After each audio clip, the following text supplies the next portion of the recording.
बेटा, इस बस में मत बैठो, ये तुम्हें जिंदा नहीं छोड़ेगी। रवि चौंक गया। उसने महिला से पूछा, आपका क्या मतलब है? तभी बस का माहौल और भी डरावना हो गया। यात्रियों के शरीर सड़ने लगे, बस के अंदर से हाथ निकलने लगे जो रवि को पकड़ने की कोशिश कर रहे थे। रवि को अब समझ में आ गया था, ये बस इंसानों की नहीं, भूतों की थी।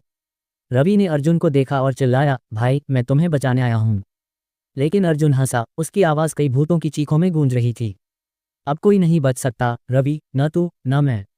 दोस्तों, वीडियो में आगे बढ़ने से पहले आपसे एक छोटा सा निवेदन है, वीडियो को लाइक और जी के यूट्यूबर चैनल को सब्सक्राइब जरूर करें। तो चलिए वीडियो को शुरू करते हैं।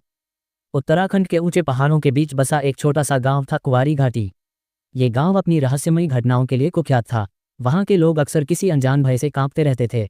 सबसे अजीब बात थी वहां चलने वाली एक बस, कुंवारी घाटी एक्सप्रेस। ये बस रोज रात के ठीक 11:15 बजे गांव के बस स्टॉप से रवाना होती और सुबह तक उसमें बैठने वाले लोग हमेशा के लिए गायब हो जाते। ये सिलसिला सालों से चल रहा था, लेकिन कोई इस रहस्य को सुलझा नहीं पाया। कई लोगों ने इसे बस की मैकेनिकल खराबी बताया, कुछ ने इसे चोरी डकैती का मामला समझा, लेकिन गांव के बुजुर्ग जानते थे कि यह कुछ और था, कुछ बेहद खौफनाक। ये खबर जब स्थानीय पत्रकार रवि शुक्ला तक पहुंची तो उसने इस मामले की तह तक जाने की ठानी। रवि एक साहसी और तर्कशील इंसान था जो भूत प्रेत जैसी बातों पर विश्वास नहीं करता था। उसने तय किया कि वह खुद उस बस में सफर करेगा और सच्चाई का पता लगाएगा। 22 दिसंबर की ठंडी रात रवि गांव के बस स्टॉप पर पहुंचा। अंधेरे में झींगुरों की आवाज़ और ठंडी हवा माहौल को और डरावना बना रही थी। बस स्टॉप पूरी तरह सुनसान था। केवल एक बूढ़ा व्यक्ति वहां बैठा हुआ था, जिसने रवि को देखा और कांपती आवाज में कहा, बेटा, इस बस में मत बैठो, ये तुम्हें जिंदा नहीं छोड़ेगी। रवि ने बूढ़े की बात अनसुनी कर दी और बस का इंतजार करने लगा। 11:15 बजते ही एक पुरानी और जर्जर बस धुएं के गुबार के साथ वहां आकर रुकी। बस के हेडलाइट्स मंद मंद जल रहे थे और इंजन से अजीब सी गुर्राने की आवाज आ रही थी। रवि ने बस में कदम रखा। बस के अंदर केवल 4 यात्री और एक ड्राइवर बैठा था। यात्रियों के चेहरे अजीब तरह से निर्विकार थे, जैसे वे कहीं और देख रहे हों। ड्राइवर का चेहरा घने बालों और झुर्रियों से भरा हुआ था और उसकी आंखें किसी खोए हुए इंसान की तरह दिख रही थीं। जैसे ही रवि अपनी सीट पर बैठा, बस धीरे धीरे आगे बढ़ने लगी। रास्ता घुमावदार था और चारों ओर घना जंगल था। कुछ देर बाद रवि को एहसास हुआ कि बस के अंदर का माहौल असामान्य था। रवि ने गौर किया कि बस में बैठे चारों यात्री लगातार एक ही दिशा में देख रहे थे, बस की खिड़की से बाहर। उसने भी बाहर झांक कर देखा, लेकिन उसे सिर्फ घना जंगल और अंधकार नजर आया। तभी अचानक एक महिला यात्री ने धीमी आवाज में कहा, हम बच नहीं सकते। रवि चौंक गया। उसने महिला से पूछा, आपका क्या मतलब है? महिला ने कोई जवाब नहीं दिया, लेकिन उसकी आंखों से खून की धार बहने लगी। तभी बस की लाइट्स झपकने लगी और इंजन से एक अजीब गड़गड़ाहट सुनाई देने लगी। रवि ने डरते हुए सामने बैठे ड्राइवर को देखा। ड्राइवर अब इंसान नहीं लग रहा था, उसका चेहरा धीरे धीरे विकृत हो रहा था। उसकी आंखें गहरी गुफाओं जैसी हो गई थीं और उसके मुंह से सड़े हुए मांस की बदबू आ रही थी। रवि ने अपनी सीट से उठने की कोशिश की, लेकिन उसके पैरों में किसी ने जकड़ लिया। उसने नीचे देखा तो वहां से सड़े हुए हाथ निकल रहे थे जो उसकी टांगों को खींच रहे थे। वह चिल्लाया, लेकिन उसकी आवाज़ बस के इंजन की गड़गड़ाहट में दब गई। तभी बस के भीतर की हवा ठंडी होने लगी और हर ओर धुंध सी छाने लगी। यात्रियों के चेहरे विकृत होकर भूतों जैसे लगने लगे। उनकी आंखों से काला धुआं निकल रहा था। रवि ने देखा कि बस के बाहर का नज़ारा भी बदल गया था। अब वहां जंगल नहीं था, बल्कि चारों तरफ जलते हुए शवों का शमशान था। राख उड़ रही थी और हर तरफ चीखों की गूंज थी। रवि को अब समझ में आ गया था, ये बस इंसानों की नहीं, भूतों की थी। रवि ने हिम्मत जुटाई और खिड़की से कूदने की कोशिश की, लेकिन किसी ने उसका हाथ पकड़ लिया। उसने देखा, वह बूढ़ा व्यक्ति था जो बस स्टॉप पर मिला था। अब तुम भी हमारे साथ चलोगे? बूढ़े की आवाज़ अब कई अलग अलग आवाज़ों में बदल चुकी थी, कुछ स्त्रियों की, कुछ बच्चों की, कुछ बूढ़ों की। रवि ने पूरी ताकत लगाकर खुद को छुड़ाने की कोशिश की, लेकिन वह असफल रहा। बस की गति बढ़ गई और चारों तरफ का अंधकार गहरा होने लगा। सुबह जब गांव के लोग बस स्टॉप पर पहुंचे तो वहां रवि का कोई नामो निशान नहीं था। बस स्टॉप के पास बस के टायरों के निशान थे, लेकिन कोई गाड़ी नहीं दिख रही थी। गांव वालों ने यह मान लिया कि रवि भी उसी भूतिया बस का शिकार हो गया जिसने अनगिनत लोगों को निगल लिया था। रवि शुक्ला के लापता होने के बाद उसका परिवार और कुछ साथी पत्रकार इस रहस्य को उजागर करने के लिए गांव पहुंचे। रवि का छोटा भाई अर्जुन शुक्ला, जो एक पुलिस अधिकारी था, इस मामले की तह तक जाने के लिए दृढ़ था। गांव वालों से पूछताछ करने के बाद अर्जुन को पता चला कि रवि आखिरी बार कुंवारी घाटी एक्सप्रेस में बैठा था और उसके बाद वह कभी नहीं लौटा। स्थानीय लोग इस बस को शापित मानते थे, लेकिन अर्जुन इन बातों पर विश्वास नहीं करता था। उसने फैसला किया कि वह खुद इस बस में सफर करेगा और अपने भाई की सच्चाई का पता लगाएगा। 25 दिसंबर की रात अर्जुन गांव के उसी बस स्टॉप पर पहुंचा जहां से रवि लापता हुआ था। घड़ी में ठीक 11:15 बजते ही वही पुरानी टूटी फूटी बस वहां आकर रुकी। अर्जुन ने गहरी सांस ली और बस में चढ़ गया। बस के अंदर अजीब सा सन्नाटा था। केवल 2 यात्री पहले से बैठे थे, एक बूढ़ा आदमी और एक अधेड़ उम्र की महिला। ड्राइवर का चेहरा भी अंधेरे में अस्पष्ट था। अर्जुन ने पास बैठे बूढ़े आदमी से पूछा, क्या आप इस बस के बारे में कुछ जानते हैं? बूढ़ा आदमी हंस पड़ा, उसकी आवाज़ मानो कई अलग अलग आवाज़ों में बदल गई हो। उसने अर्जुन की आंखों में झांका और कहा, तुम भी अपने भाई की तरह मूर्ख हो, अब तुम भी नहीं बचोगे। अर्जुन के रोंगटे खड़े हो गए। तभी बस की लाइटें झपकने लगी और ठंडी हवा बहने लगी। अचानक बस की खिड़कियों से बाहर का दृश्य बदल गया। वहां अब जंगल नहीं बल्कि एक जलता हुआ शमशान दिख रहा था। राख और धुआं बस के अंदर घुसने लगे और यात्रियों के चेहरे विकृत होकर सड़े गले भूतों जैसे दिखने लगे। ड्राइवर ने अचानक अर्जुन की ओर देखा। अब उसका चेहरा इंसान का नहीं बल्कि खोपड़ी में बदल चुका था, जिसकी आंखों से लाल चमक निकल रही थी। अर्जुन ने महसूस किया कि उसकी सांसें भारी होने लगीं। तभी उसे अपनी सीट के नीचे से किसी के कराहने की आवाज़ सुनाई दी। उसने झुककर देखा तो वहां रवि पड़ा था। रवि अधमरी हालत में था, उसकी आंखें गड्ढों में धंस चुकी थीं और उसका शरीर हड्डियों की तरह सूख चुका था। उसने धीमी आवाज में कहा, भाई भागो, ये बस मौत का द्वार है। अर्जुन ने रवि को पकड़कर उठाने की कोशिश की, लेकिन तभी बस के अंदर अचानक कई हाथ दीवारों से निकलने लगे और अर्जुन को पकड़ने लगे। उन हाथों की पकड़ इतनी ठंडी थी कि अर्जुन की हड्डियां जमने लगीं। तभी बस की छत पर जोरदार धमाका हुआ और एक सफेद लिबास में लिपटा रहस्यमयी साधु वहां प्रकट हुआ। उसने अपने हाथ से एक त्रिशूल निकाला और जोर से चिल्लाया, अघोर भैरव नमः। त्रिशूल से एक तेज रोशनी निकली जिसने भूतों को जलाना शुरू कर दिया। यात्रियों के विकृत चेहरे चीखते चिल्लाते हुए राख में बदलने लगे। बस की दीवारें दरारों में बंटने लगी और अंधकार धुंध की तरह उड़ने लगा। अर्जुन ने जल्दी से रवि को पकड़कर बस से बाहर कूदने की कोशिश की, लेकिन बस के दरवाजे खुद ब खुद बंद हो चुके थे। साधु ने अर्जुन की तरफ देखा और कहा, अगर तुम जिंदा रहना चाहते हो तो इस बस को छोड़ने का एक ही तरीका है, किसी को अपनी जगह छोड़ना होगा। अर्जुन समझ गया कि उसे या तो खुद को बचाना होगा या फिर रवि को। बिना एक पल गंवाए उसने रवि को उठाया और बस की खिड़की से बाहर फेंक दिया। जैसे ही रवि बाहर गिरा, बस जोरदार धमाके के साथ गायब हो गई। रवि बेहोश पड़ा था, लेकिन अब वह जिंदा था।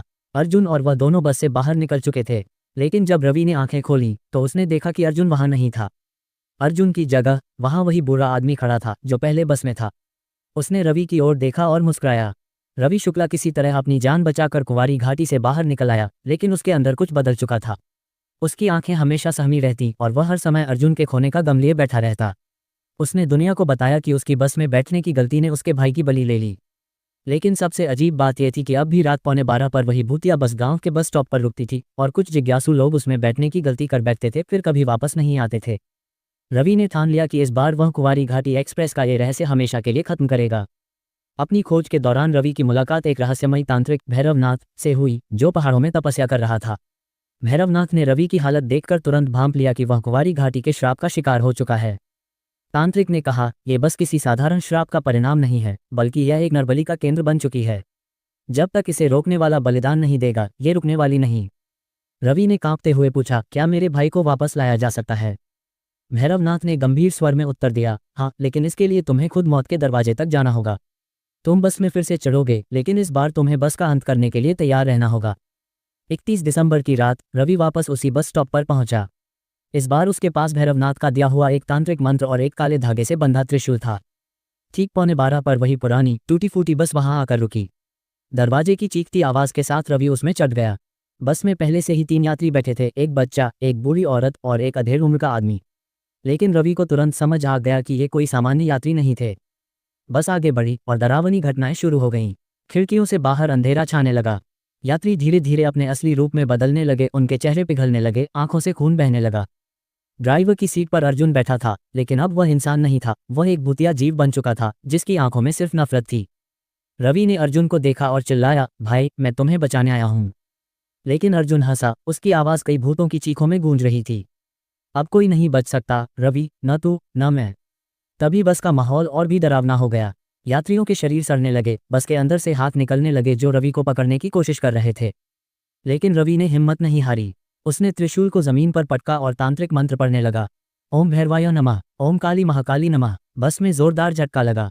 अर्जुन की आंखों में पीड़ा झलकने लगी। वह जोर से चीखा, नहीं, ये बस मेरी है, मैं इसे छोड़ूंगा नहीं। रवि समझ गया कि अर्जुन अब पूरी तरह भूतिया बस का हिस्सा बन चुका था। उसे बचाने का केवल एक ही तरीका था, अर्जुन को खुद ये श्राप खत्म करना होगा। रवि ने अर्जुन की ओर देखा और भावुक स्वर में कहा, भाई, अगर तुम मुझसे प्यार करते हो तो इस श्राप को तोड़ दो। अर्जुन का चेहरा एक पल के लिए नर्म पड़ा। उसकी आंखों से एक इंसानी आंसू निकला। तभी अर्जुन ने जोर से बस का स्टीयरिंग घुमा दिया और बस तेजी से एक अंधेरे खाई में गिरने लगी। रवि की आंखों के सामने सब कुछ घूमने लगा।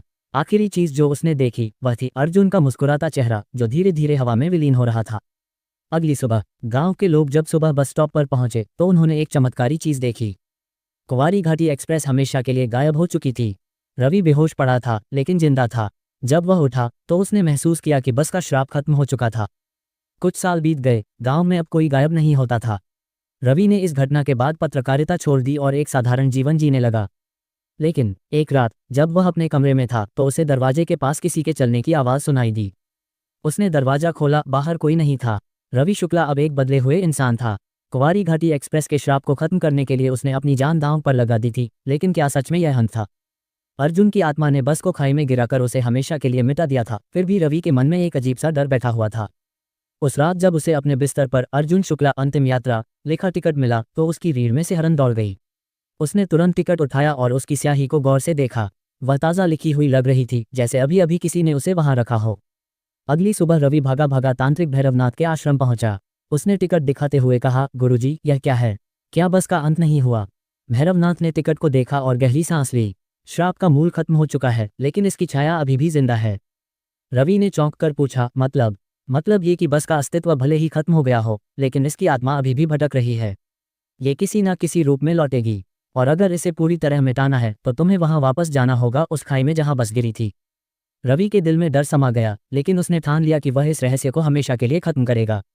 अगली रात वह अकेला ही उस खाई की ओर चल पड़ा जहां बस आखिरी बार देखी गई थी। वहां अब भी एक अजीब सा अंधकार पसरा हुआ था। जब रवि ने नीचे झांका तो उसे कुछ चमकती हुई चीजें दिखाई दी, बस के धातु के टुकड़े। लेकिन सबसे डरावनी बात यह थी कि वहां जमीन पर कुछ अधजले हड्डियों के अवशेष भी पड़े थे। रवि ने अपने मोबाइल की लाइट जमीन पर डाली और तभी उसे लगा कि किसी ने उसके पीछे सांस ली। रवि ने झटके से पीछे मुड़कर देखा, वहां कोई नहीं था। लेकिन जैसे ही उसने दोबारा खाई की ओर देखा, उसे वहां एक परछाई खड़ी दिखी। वह परछाई धीरे धीरे उसकी ओर बढ़ रही थी। रवि के कानों में अर्जुन की जानी पहचानी आवाज गूंजने लगी, तुम मुझे यहाँ क्यों लाए? रवि की आंखों में आंसू आ गए। भाई, मैं तुम्हें बचाने आया हूँ। मैं चाहता हूँ कि तुम शांति से मुक्त हो जाओ। अर्जुन की परछाई कुछ पलों तक स्थिर रही, फिर उसने धीरे से कहा, यह संभव नहीं है रवि, क्योंकि मैं अब इस श्राप का हिस्सा बन चुका हूँ। रवि का दिमाग चकरा गया। उसने कांपते हुए पूछा, क्या मतलब? अर्जुन की आत्मा बोली, कुंवारी घाटी एक्सप्रेस कोई साधारण बस नहीं थी। यह एक शापित वाहन था जिसे 100 साल पहले एक तांत्रिक ने बनाया था। हर 100 साल में ये बस एक नया ड्राइवर चुनती है, और अब मैं उस श्राप का नया वाहक हूँ। रवि की आंखों से आंसू बहने लगे। नहीं, मैं तुम्हें बचाऊंगा। अर्जुन मुस्कुराया, लेकिन उसकी आंखों में दर्द था। अब बहुत देर हो चुकी है रवि, तुम जा सकते हो, लेकिन मैं नहीं। मैं अब इस दुनिया का हिस्सा नहीं हूँ। रवि ने अर्जुन को गले लगाना चाहा, लेकिन जैसे ही उसने हाथ बढ़ाया, अर्जुन की परछाई धुएं में बदल गई और हवा में विलीन हो गई। लेकिन तभी नीचे खाई से एक इंजन की आवाज़ सुनाई दी। रवि ने डरते हुए नीचे देखा। खाई के गहरे अंधेरे में वही पुरानी कुंवारी घाटी एक्सप्रेस दोबारा प्रकट हो चुकी थी। उसकी हेडलाइट्स जल रही थी, इंजन गरज रहा था और स्टीयरिंग पर अब अर्जुन बैठा था। बस के दरवाजे अपने आप खुल गए और अर्जुन ने रवि की ओर देखा।